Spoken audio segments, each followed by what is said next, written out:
Well, hello and welcome to the Wine Access Unfiltered podcast. I am so excited. I know I'm always excited, but I'm truly excited because if you are joining me live right now, well, that means we're having a party. If you're listening to this after the fact, well, we are actually recording this live in real time. It's Thursday, August 17th, and today is the show where I tell you all the things that I'm super excited about. Now, why am I doing that? Well, a couple reasons. When I used to work as a sommelier at press, people used to ask me that all the time. What are you excited about? What are you drinking right now? What's tickling your fancy? And because I don't work at a restaurant anymore, I do get asked that a lot in the DMs, but I don't get to answer it quite as much. And so I thought, given the fact that I've been traveling a little bit, I've been doing some fun things, I've been moving around the globe for the past few months post-COVID, I thought I would share some of those really exciting things with you, the things that I am drinking, the things that I'm seeing, the trends that I'm watching. So we're going to be talking about 4 different things in particular that I'm excited about. This show is going to be formatted just like any other, except that if you're joining me live, it means you get to ask me some questions. I've got Ronnie here with me. She's going to be feeding them to me. So if you have questions, if you have comments, if you're excited about what's been happening this season or last season on the show and want more of it or want a little change, this is also your opportunity to get in front of it because we are wrapping up season 2 in just a few episodes, and it's going to be time for you to get some new shipments. We're going to be talking about some new things. Season 3 is going to be right behind it, so don't worry, we won't have too much of a lag. I think without any further ado, I am going to go ahead and kick us off into our first segment. Like I said, this show is going to be formatted just like any other. So we're going to be talking about all the cool things that are going on in the wine world.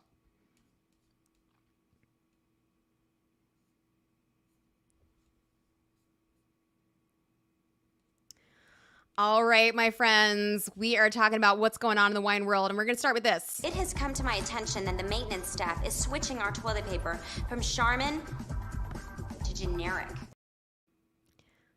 That is the vibe that American Airlines is giving these days, or I should say Rob Report is giving these days. Are we switching? Are we downgrading? Here's what's happening. So American Airlines, or as Rob Report is reporting, is downgrading, as they say, from champagne to sparkling wine in business class. What does that mean? Well, that basically just means that they're switching from champagne to Trentedoc, which I have to say, a really interesting word that they're using. Switching, maybe pivoting might have been a better word. I don't know. Innovating, opening up the borders. I feel like there were a lot of different word choices we could have used here for this article because ultimately I don't think this is a downgrade. So in business class, if you're flying international and you're trying to enjoy a glass of sparkling wine, it's not going to be champagne anymore. It's going to be Ferrari Trentedoc. I love champagne. I think everyone knows that I love champagne. I've made that very, very clear. But I also love sparkling wines from other parts of the world. I think there's a lot of merit in sparkling wines from other parts of the world. And as much as I think champagne is a good thing, I think the fact that we are opening up our doors to other things is amazing, especially given the fact that I actually was just flying international business class from Argentina to the United States. And, not that it was like a bad champagne, but like this is what we were served. If you're watching right now, it was Champagne Ernest Rapinoe. It was fine. It was like nothing to write home about. But the article is reporting that they're going to be switching from the Ferrari Brut, which is 100% Chardonnay made in Trentino, Alto Adige, so in Italy. I'm a big fan of this wine. I don't know if you guys have had this wine before. I think the Ferrari wines are fantastic. I see them at great restaurants around the country and around the world. This is actually a wine that I've served at Aspen. I'm a huge fan. To me, this is not a downgrade. I think this is an improvement in a lot of ways, honestly, after what I had on that flight. I think the one thing we could talk about on the flights, maybe more so than the actual wine itself, is the stemware. If you're watching this stream, take a peek at that glass. Not pretty, not ideal. So I don't know, American Airlines, if you're around, if you're watching this, maybe let's talk about your glassware. And I'm in favor of the switch. Let's keep it happening. Let's bring more international sparklings around. I think one point I always like to make is the fact that if you're not someone who loves super tart flavors, champagne's maybe not your deal. Maybe you want something from the New World. Maybe you want something from a warmer climate. Maybe you want something from like California or even Oregon. Champagne is not the end all be all. We love champagne, but there are other options out there. On the stemware front, since we're talking about stemware and the fact that it's not great on American Airlines right now, we've got to talk about our girl Taylor Swift, who had a great stemware choice. She just wrapped up the Eras Tour, I guess leg one of it in LA, and she was seen sashaying out of her concert with a very appropriate glass filled with white wine. So let's take a peek at this video right now. I'm going to show you. This is Taylor. Look at her flipping her hair, doing her thing, walking out with this great glass of white wine. I love that. I'm a big Taylor Swift fan. But of course, when I looked at the glass, I was like, I got to figure out what is in this glass. I have to know. So immediately I did a little research and found that, of course, we used our blind tasting skills. I looked to see the glass color was a little bit on the lighter side. It was a clear-ish wine, so not going to be super old. And it wasn't in a burgundy glass. And I feel like our girl Taylor, if it were a Chardonnay or something that deserved a burgundy glass, she would have requested that. It was in a regular all-purpose glass. It might have been a Bordeaux glass. It's kind of hard to see on here, but it looked to me as if it was maybe like a Sauvignon Blanc, maybe Riesling, maybe a Pinot Grigio. And when I Googled to see what wines Taylor Swift enjoys, it turns out those are actually some of her favorites: Pinot Grigio, Sauvignon Blanc, and Sancerre. So I don't know what was in the glass, but I have to say that it was pretty exciting that after a huge tour that our girl Taylor was drinking the wine. I don't know if we can get on their podcast. I don't know if we can get some more clarity on what's been going on with her wine choices. But Taylor, if you're listening, we're fans. We want to know, what are you drinking? Let's talk about it. Let's do some more fun things.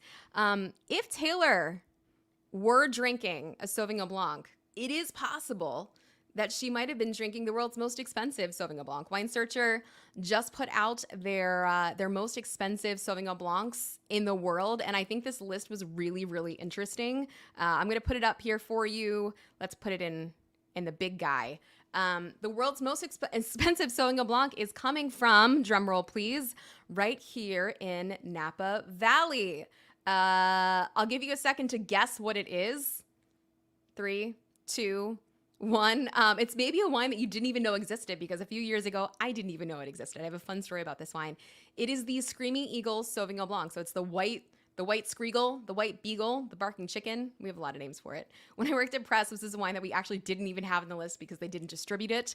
But I did get the chance to try it there, and it's one of my favorite stories that I'll share with you. I had been working at Press for maybe 6-9 months at this point, pretty early on. And Press was a place that a lot of people came into: winemakers, critics, authors, a lot of wine industry folk, right?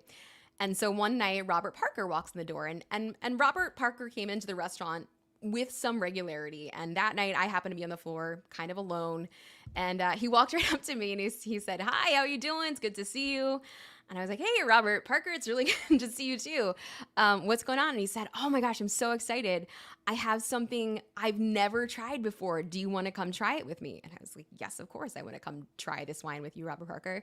So we went into the private room where he was going to be having dinner. I went back. He unsheathed the wine, and in front of me was the white Screaming Eagle. I think it was maybe the first vintage, because he looked at me and he said, "I've never had this before." And I was like, "I didn't even know that they made a white Screaming Eagle." So my very first experience drinking the white Screaming Eagle, and I think my only experience to date, was with Robert Parker, which I think is a pretty cool story, right? Like, if you're going to drink something with Robert Parker, a rare Sauvignon Blanc might be it. That said, since I'm guessing some of you are like, how was it? Was it delicious? It was delicious. It was probably the best Sauvignon Blanc I've ever had.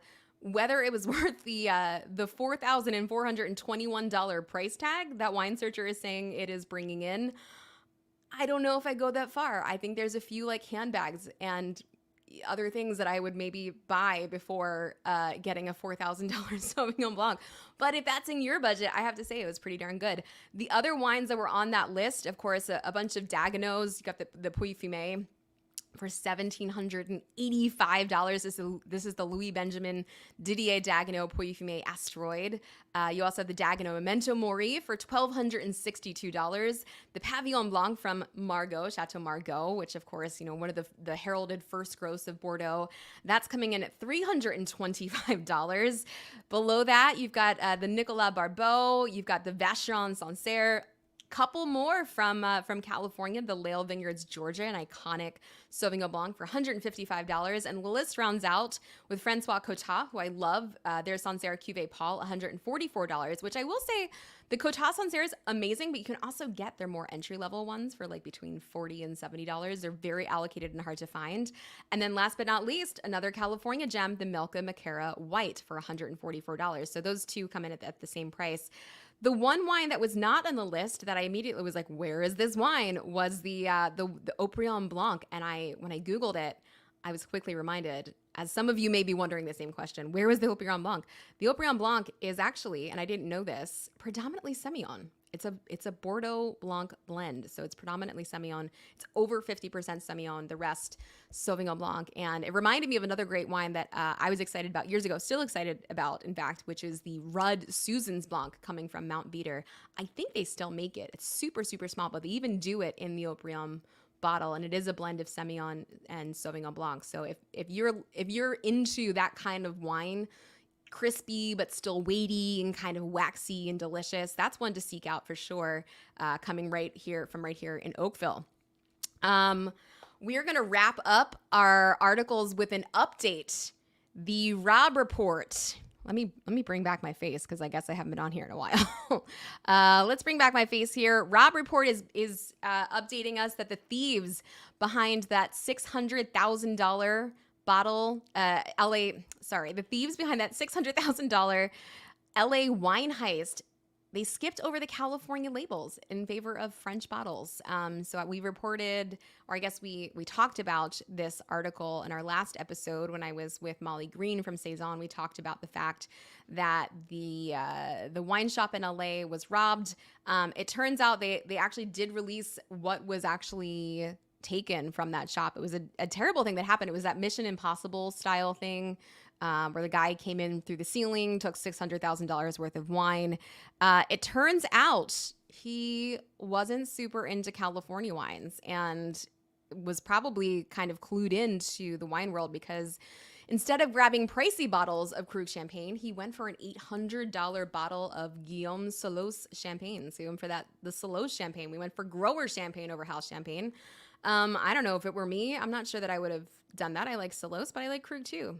I mean, not that I'd steal wine from a shop, but I thought what was really interesting, and they did too, particularly notable, is that the suspects also ran off with a Nebuchadnezzar of Bilcar Simon Brut Reserve Champagne, an extremely rare 15-liter format. Do y'all know how big a Nebuchadnezzar is? That's like 20 bottles. That's a lot of Bilcar. So if you happen to be at a party and you see a Nebuchadnezzar of Bilcar come out, you may want to call the cops, because it may be stolen. There are only about 8 to 10 of those that make their way into the United States every single year, and into the California for that matter. So if you see it out there, just raise an eyebrow. I'm not saying that it's stolen, but there's not that many of them in existence. I thought that was really interesting. And as always, I think they're still looking for the suspect. I think there's still a reward. If you happen to know where to find that, please let them know.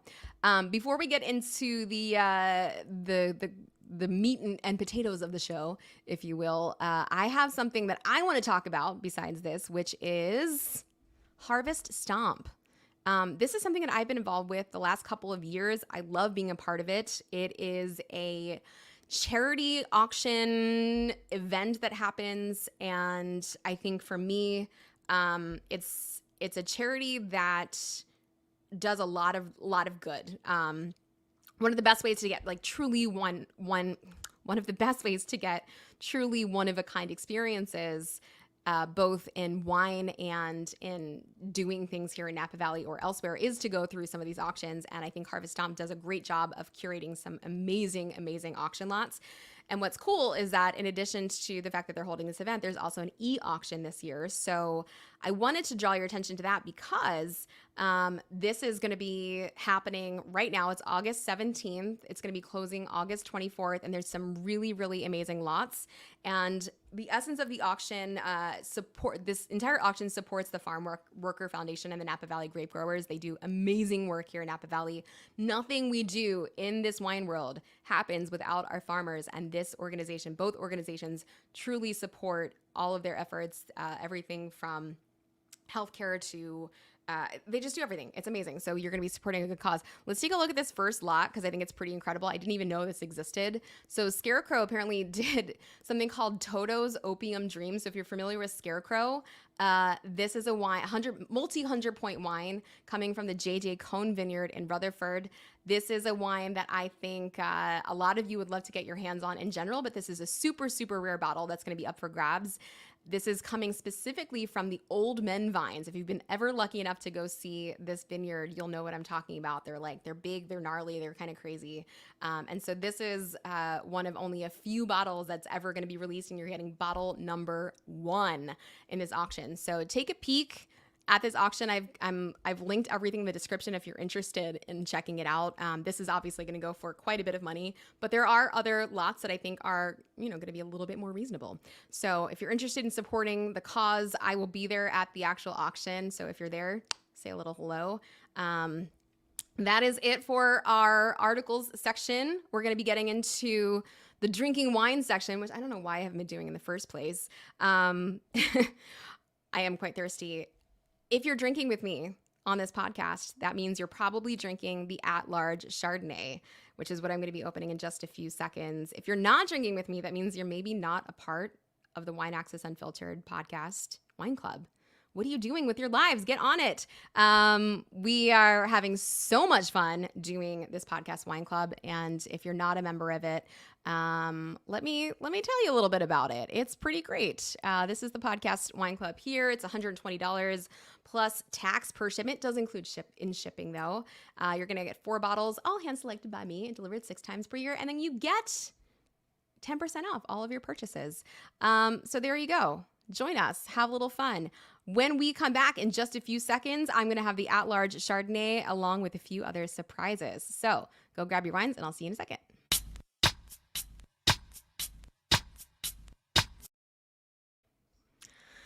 Whoo! Who's ready to have some fun?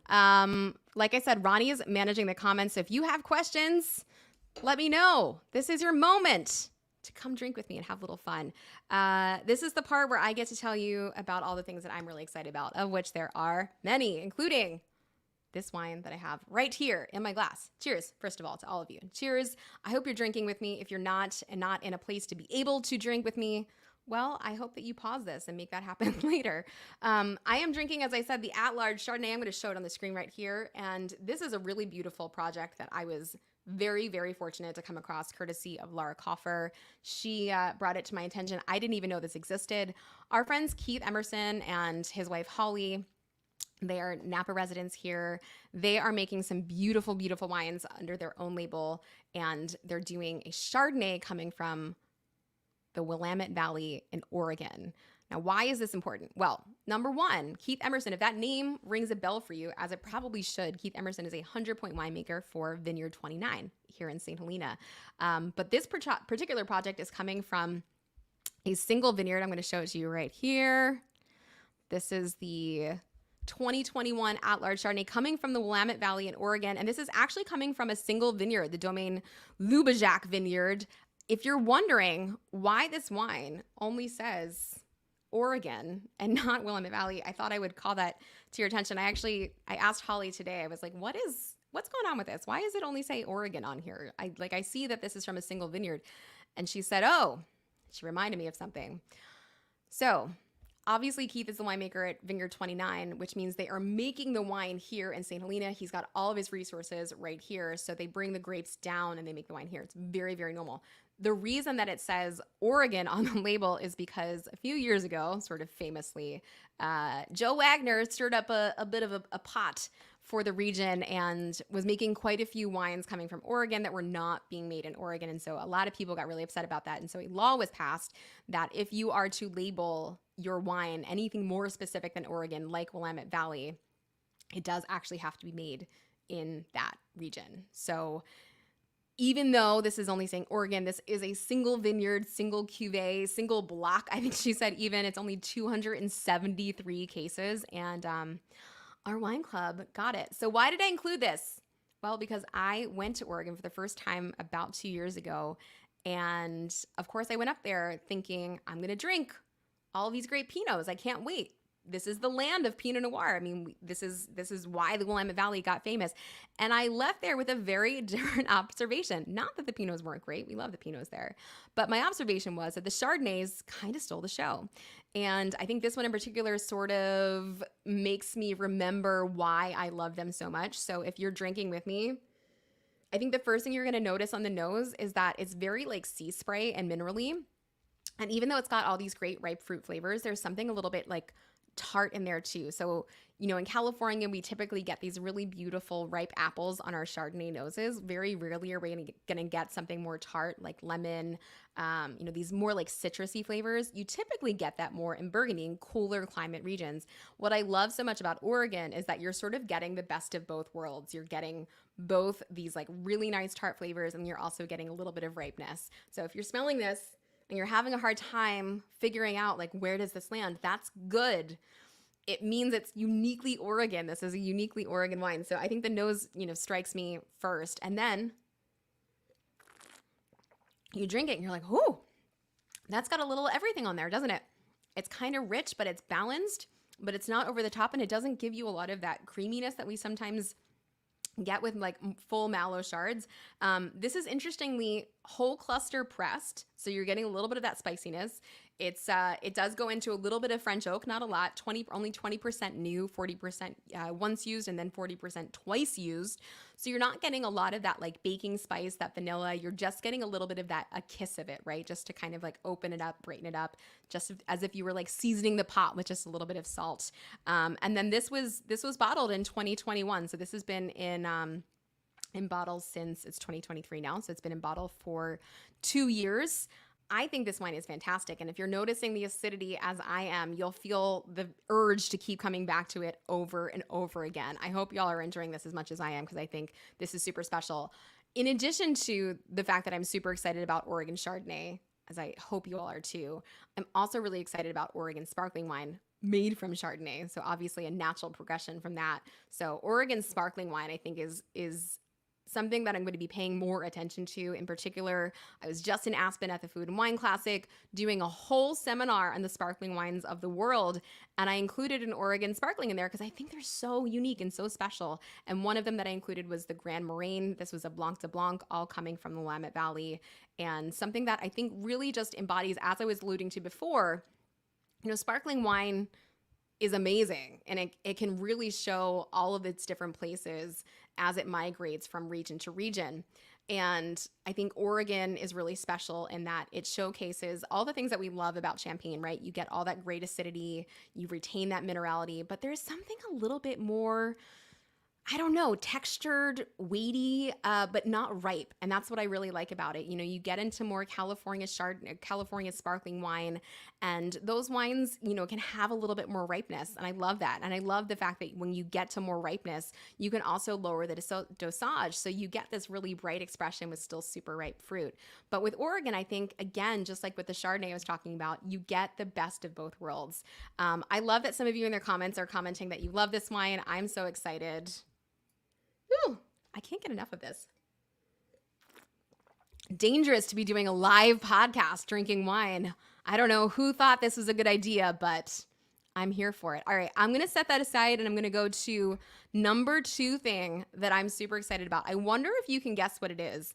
I've had a lot of fun roaming the world over the past year or so, and one of the things that I got to do right after Aspen Food and Wine, in fact, was I got to fly to Paris. This was wild. So I got this email and they said, hey, do you want to come to Paris for 2 days and celebrate World Lambrusco Day? And I was like, heck yeah, I do. I love Lambrusco. I have loved Lambrusco for a very long time, but I feel like I don't really know that much about it. So when I got the opportunity to go to Paris, of all places, and go hang out in the Eiffel Tower, which is ridiculous, a whole other conversation, I was blown away by what is happening in the region. So let's talk a little bit about Lambrusco. If you're unfamiliar with Lambrusco, you might have seen it before. Lambrusco is typically known as being a slightly sparkling red wine. And I've talked about Lambrusco before because I love it with pizza, right? I love this very classic style of Lambrusco. But what I didn't know until I got over there is that there's so many different styles going on. There's so many great ways to make Lambrusco. It does make it just a little bit overwhelming as a consumer because you can make Lambrusco in a lot of different ways. But I think I had some things cleared up for me that I want to share with you. So I'm going to add, if you're watching this, I'm going to add some visual aids for us here. So I'm presenting a map right now. So you'll see that Emilia-Romagna, if you're looking at Italy, which is where Lambrusco is made, if you're looking at Emilia-Romagna, it sits to the north of Tuscany, south of Piemonte. And so Emilia-Romagna is actually more known for food than it is for wine. As you zoom into Emilia-Romagna, you'll see that Bologna is right there. So that's where you fly into to go to the region. And then Modena is kind of like where it's all happening. You might know Modena from shows like Master of None. You might also know Modena from restaurants like Osteria Francescana, one of the most famous restaurants in the entire world. It was #1 in the world's 50 best list, but it's also known for producing wonderful foods like prosciutto di Parma and Parmigiano Reggiano and balsamic of Modena. So, all those great foods, but, a lot of times we forget that there's some great wine. So let me pull this back up for you so you can see what I'm talking about here. So this region of Emilia-Romagna, which is where you're going to find Lambrusco. And I think Lambrusco, just to clarify a couple of things on Lambrusco, because I think I struggled with understanding, is Lambrusco a grape? Is it a wine? Is it a region? Okay, Lambrusco is not a grape, but a family of grapes. They have been cultivated in Emilia-Romagna for quite some time. You're going to find several different varieties of Lambrusco. And on the bottom here, you're going to see some of the places: Lambrusco di Sobara, Lambrusco di Grasparosa, lots of different places that you're going to find all of the different styles of Lambrusco, which, by the way, here's what I think was so amazing. Lambrusco doesn't have to be red. Even though it's all red varietals, it doesn't have to be red.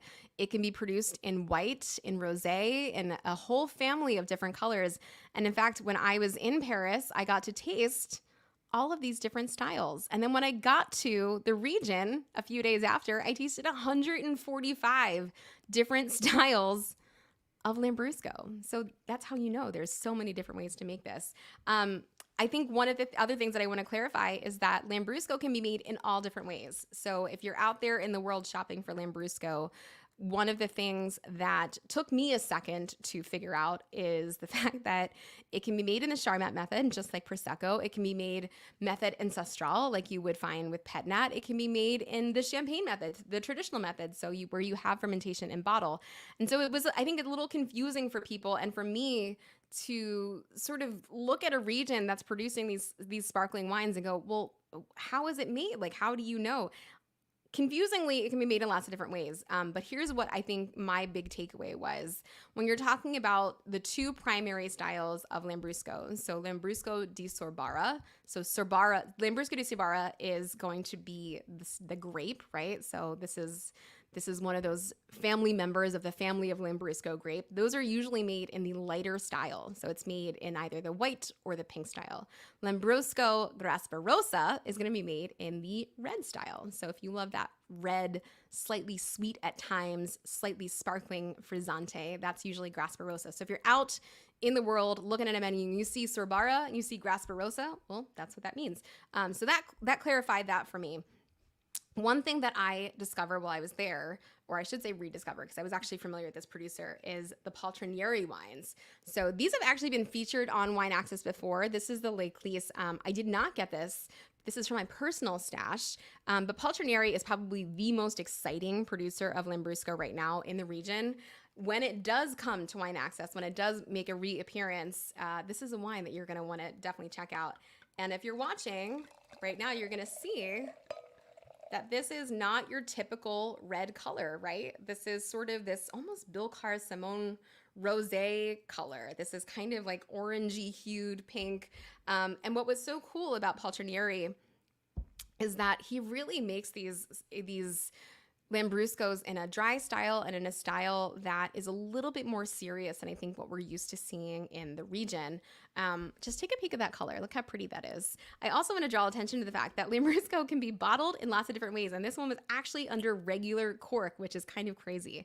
So I just pulled the regular cork in here. You'll see there's lots of bubbles here, but it's not super, super bubbly like you would find in a champagne. On the nose, it's super like, it's kind of like biscuity like you would expect from a champagne, but there's also something a little savory underneath it there as well.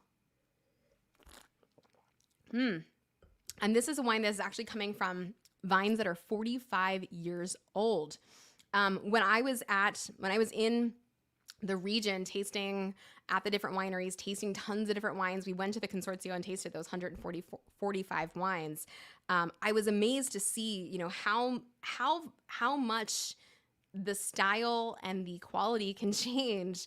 But I think what stuck out to me the most was that Paltrinieri by far was producing some of my favorite wines. This is a wine that I'd be super excited to have with what's in my fridge ready for me to have later tonight, which is pizza. I had pizza last night at a new restaurant in Healdsburg. I guess that could be added into this episode, something I'm excited about, which is Multi Amici. This is a new restaurant in Healdsburg that took over the Campofina space. So if you're coming to Healdsburg, if you're coming to California, check it out.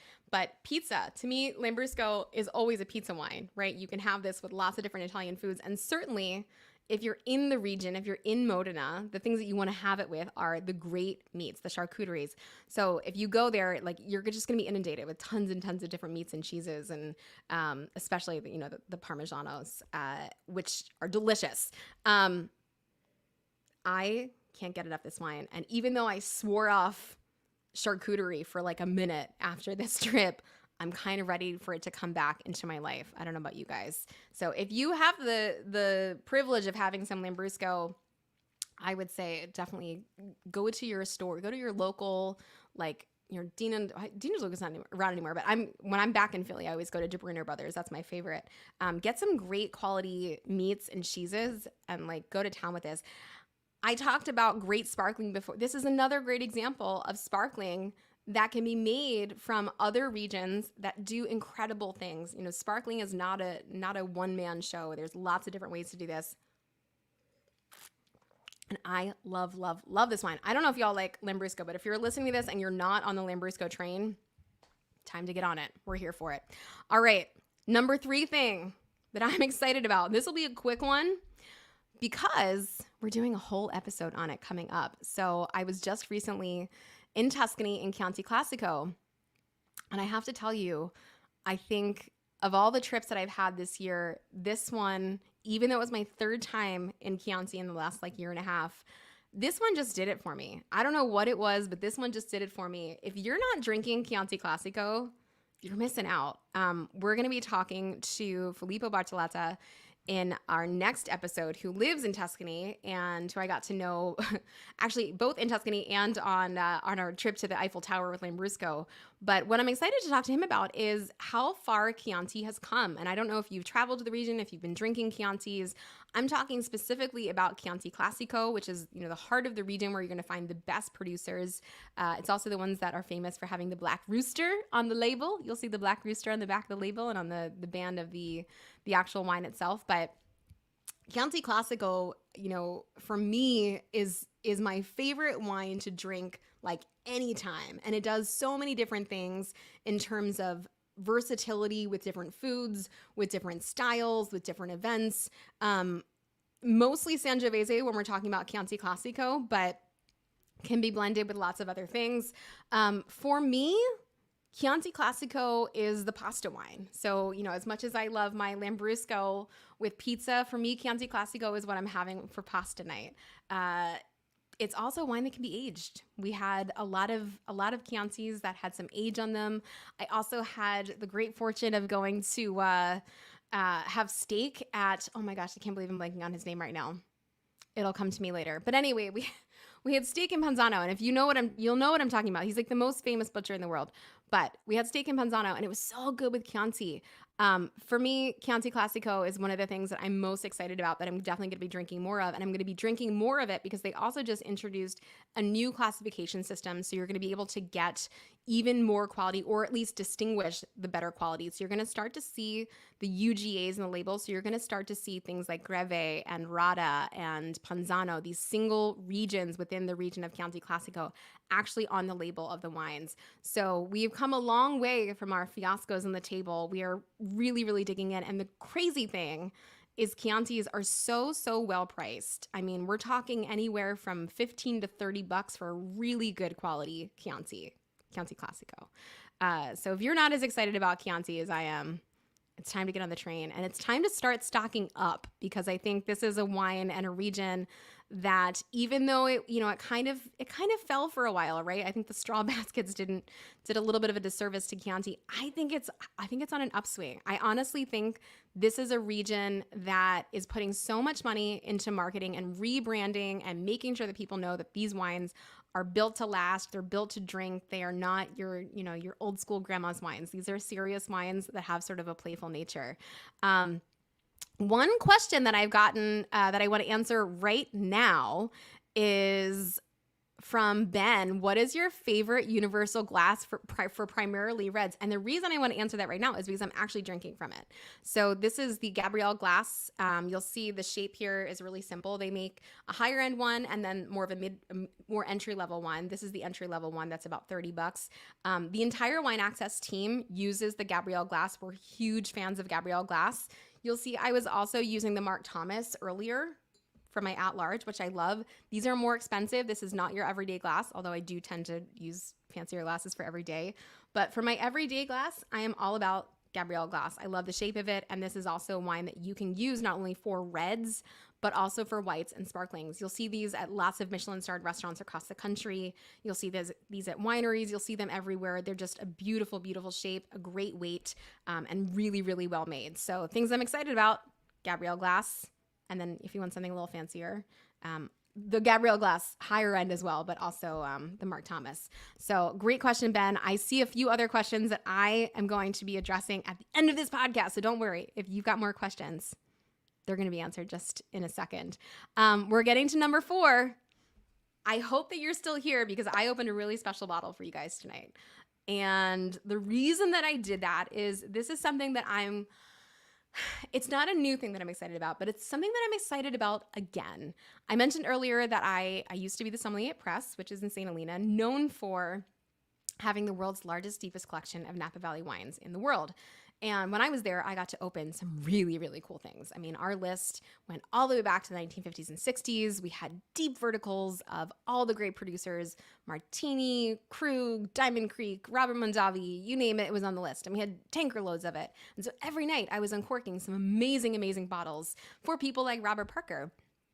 And I have not really gotten to do that a lot as of late, and I kind of miss it. And the other day I was home with my family, and it occurred to me when I was there, opening my parents' wine fridge that, by the way, I bought for them, and started stashing just like little wines in there here and there. And so I found a wine that I had stashed in there and that I kind of forgot that I had stashed in there, and it reminded me that I love collecting wines. And I love old wines. And I love that, like, it doesn't take a lot for you to start just stashing wines away.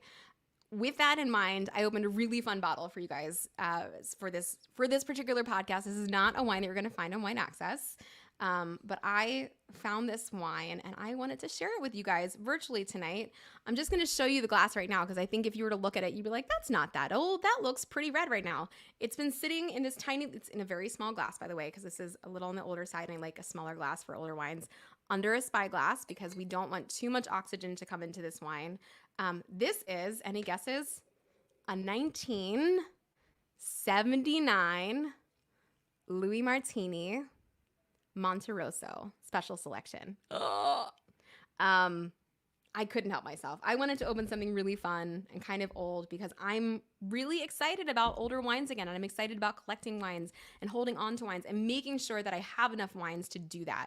So when I'm shopping for wines, I'm not just buying one of them, I'm buying multiple of them, and I'm keeping them at home. Hey, who just commented Dario Caccini? Meredith, thank you. When I was talking about those steaks earlier, that's what I was talking about. Dario Caccini's place. Thank you very much. Did not mean to digress, but that was necessary. Okay. So why did I open this wine? Well, as I said, I'm really sort of reinvigorated. I don't get to drink a lot of older wines like I used to. But now that I'm 36 and I've started putting some wines away, I'm going to do more of that because I was reminded how much I love opening older bottles. Now, of course, this is 1979, so maybe you're going to have to wait a little longer to do that. But even wines at 10, 15 years old are really fun to uncork and start having a little bit of fun with. So let's taste this wine. Let's talk about what's going on in this glass. 1979. A stern, dry vintage, wines that are typically very muscular. This is coming from the Monte Rosa vineyard, and if that is familiar to you, it's probably familiar because one, it's one of the most famous vineyards in all of California. It's in Sonoma, not just Sonoma, but all of California. Some really, really great history associated with this wine. So this is associated with this vineyard, I should say. So this is actually a vineyard that dates all the way back to the 1800s. And just imagine this for a second, right? So this is at about 1,300 feet of elevation on Mount Veeder in what we would now know as Moon Mountain. So this is 1,300 feet above Sonoma Valley. So you're technically on the Sonoma side. It's red volcanic soil. It's the late 1800s. And there's no machines. There's no way of mechanizing, planting a vineyard. So these guys back in the 1800s are climbing up this mountain and planting vines here. I mean, this is an era that is just starting to be exciting for wine, but is quickly then dismantled by Prohibition. So these guys are planting these vineyards. In 1938, Louis Martini decides to buy the Goldstein Ranch. He renames it the Monte Rosa Vineyard for these red volcanic soils. He starts to replant it a little bit. Initially, there was a lot of Zinfandel. There was some Semillon there. He replants it in part to Cabernet Sauvignon. And today, there's many different varietals that are still planted, but it's 575 acres, only about half of which are planted. And I should also add that he buys this and replants this in like the 1950s, right? So this is still pre-Mondavi Renaissance. This is still in an era where like we're really post-Prohibition and starting to figure out whether or not we're a region that can contend with the big guys. Even more than that, we're still a region that's not really sure if we can make anything more than bulk wine. But for whatever reason, Louis Martini saw something that a lot of other people didn't. And I think these wines really speak to the history and the legacy and the work that the Martinis did. So this is a 1979. It's 100% Cabernet Sauvignon. There is quite a bit of sediment in this wine. I did not decant it, for those of you who are wondering. No decanting necessary. On the nose, to me, this is so classically California. And if you're someone that loves noses like this that are a little bit ripe and fruity, but then also have something kind of funky and earthy, they smell like the redwood tanks that a lot of them were using back then, this is a wine that will excite you and is worth hanging on to. So as you're considering whether or not you should drink the bottle or hold the bottle or save the bottle for even a little bit longer, something to consider, right? These noses get really, really, really interesting. And, you know, the wines of today can age, especially coming from California. If you look at the color of this wine, it's still very, very red. I think you would expect it to be a little bit more on, you know, into that bricking side of things, right? 1979, we're not talking about a spring chicken here. I'm 36. I mean, you know, people age differently than wines do, right? But it's amazing to me, as I take a sip of this wine, how fruity this still is. I mean, we're talking about nearly 40, are we at 40 years at 1979? Is that right? Yeah, over 40 years. 40 plus years of age on this wine, and it's still so fruity, and it still has tannin, and it still has structure, but it's got all these other things underneath of it. Something that's, you know, it's kind of smells like the redwood forests. And so as you're considering whether or not you should be aging these wines, that's what you should be thinking about. Do you want some of these forest floor flavors in your wines? The viscosity of this wine is another thing that I just get super, super excited about. And to me, Martini wines from yesteryear have this great viscosity. It's kind of caramelly. It's kind of nutty. It's kind of earthy. Not everybody loves wines like this. It's not for everyone, but I think for me, this is something that I am reinvigorated about and something I'm going to be thinking about as I'm continuing to build my cellar. For those of you like, I don't know what to do. How do I build a cellar? It's not that hard. I promise you. I started collecting wines in my 20s. And when I say collecting wines, I mean, I bought bottles, I stashed them at my parents' house, and I forgot about them because I moved to California. So we're not talking about a serious collection. We're talking about a tiny little wine fridge that I bought that lives at the beach house now because my parents are now more into wine. So we're talking about baby steps. So you can start with the wine fridge. One of the things that I've recently done that I can't believe took me so long to do is I actually got a wine storage facility unit. So if you have a lot of wine deliveries that are coming, this is a great way to not only store your wine off site, but also to make sure that you're not touching it unnecessarily, because we all know those nights happen, right? You had a couple, too many glasses of wine. You just got a little bit excited. And then all of a sudden that 2016 Vine Hill Ranch is uncorked. And you're like, darn, wish I wouldn't have done that. It happens. It's okay. But offsite wine storage facilities are great for that. The other thing that I love about offsite wine storage is a lot of times they will sign for your wine deliveries. One of the big problems that I have is that not everyone's home to sign for my wine deliveries. So that's a really, really big bonus. So as you're thinking about like, how do I collect wines? Baby steps. You don't need anything big. You can really just start with a little wine fridge or a little unit in a wine storage facility, and then just build as you go. And then eventually you realize when you open your cellar that you've got bottles of 2016 Vine Hill Ranch that are, now 30 years old, because you're like, well, I had other things that I could drink, right? So that's sort of the beauty of drinking older wines and collecting and buying with intent, which is something now that in my I guess, second part of my wine drinking journey, that's kind of where I'm at right now. At this point, these are the 4 things that I'm most excited about, right? Oregon sparkling wine. I'm excited about Lambrusco. I'm excited about Chianti Classico, which I'm going to be talking more about in our next episode. And then, of course, aging your wines. Older wines are pretty awesome. I really love them. They're delicious. I don't know what I'm going to do with the rest of this bottle other than, drink it with my Lambrusco and my Chardonnay, but maybe I'll run over to Charter Oak or something and have a burger with it. I have some questions that I would love to kind of go through with you guys. All right. Is Chardonnay a good wine to pair with food, or should you drink it on its own? Both. D, all of the above. Chardonnay is a great wine to pair with food. You should absolutely pair it if you've got it, but I think it depends on the Chardonnay, right? Chardonnay can be made in a lot of different ways. If I'm drinking a Chardonnay that's got a little bit more oak on it, sometimes, especially these bigger California style Chardonnays, like your Kongsgaards of the world, your Marcassans, sometimes those wines are just really delicious on their own. I think Chardonnay is a grape that can really run the gamut in terms of style. If I'm drinking something like Chablis, Premier Cru Chablis that doesn't have quite as much oak, I'm definitely running to go get some oysters. But I also love Chardonnay because I feel like it's one of those wines that you can do either with, right? You can drink it by itself or you can have it with food. Red wines, I think, are a little bit different in that way. I think some Cabernets are just a little harder to drink on their own, and I really want some food with that. This one in particular, the AtLarge, I think you could go either way.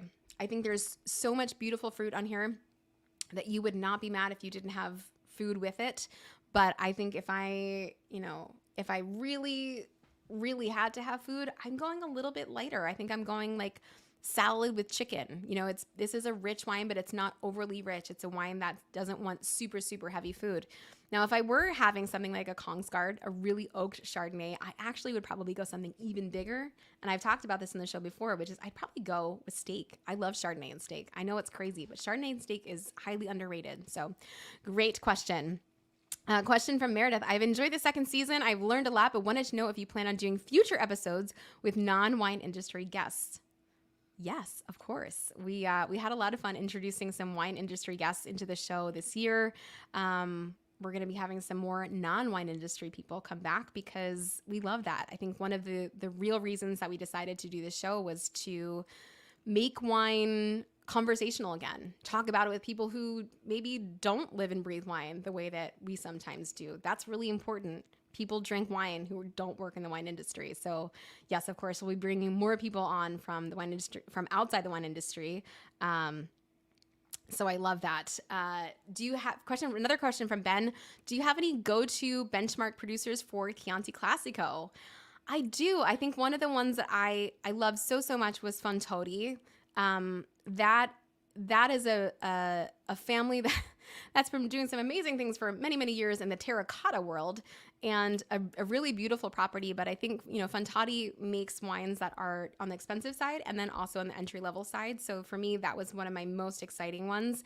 Isole Olena is another wonderful one. I forget exactly where they're located. I think in Rada. So those are two producers that I really love. Musa says, invite JJ Reddick or Greg Popovich to this podcast. Hey, I would love to have either or both on. So if anybody knows them, knows how to get in touch with them, you can always find us in the DMs and help us out with that and connect us. We would love to have them on. There's a lot of people that we would love to have on the podcast that we just don't always know how to get in touch with. So any help that you guys can offer us would be great. We would be so grateful. You guys, this has been so much fun. I don't know if I'm going to do this again. If you want me to do this again, let me know. But, a live show, just me, talking about the things that I'm excited about, gets me super jazzed, and hopefully got you super jazzed to keep exploring, keep being curious, because this is the beauty of wine, right? We can always be excited about all the things that are happening in the wine world, whether they're new or new to us. That's what wine is. That's why wine is so special. That's what makes me so excited about it. So if you are enjoying this podcast, this is my reminder to you that you need to like and subscribe and review this show, especially if you're listening to this. We love reviews. They're super helpful. Leave us a comment on YouTube if you're watching it here with us.